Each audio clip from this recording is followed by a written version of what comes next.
ఈ ఫ్లవర్స్ అయితే ఇలా ఎండకపోతున్నాయి అనమాట. అయితే నేను సైడ్ నుంచి కట్ చేస్తున్నా, మీ ముందటనే చూడండి. ఇంకా చిగురు వస్తుంది సైడ్కి కట్ చేస్తే.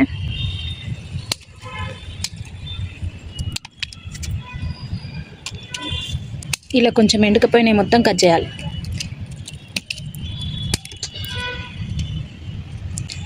ఇక్కడ చూడండి ఇవి చిన్నగా వచ్చినాయి, ఇది కూడా కట్ చేద్దాం. ఇక్కడ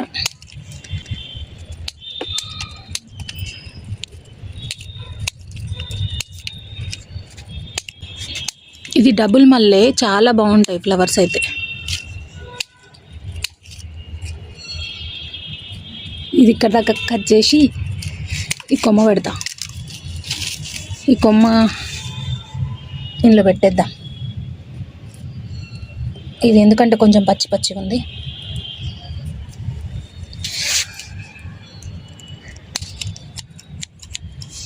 ఇప్పుడు ఎండాకాలం కదా, మంచిగా కాస్తాయి అన్నమాట ఈ మల్లెపూలు.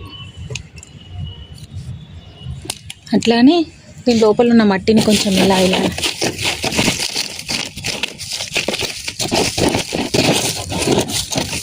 కొంచెం కింద మీద ఇలా చేయాలి.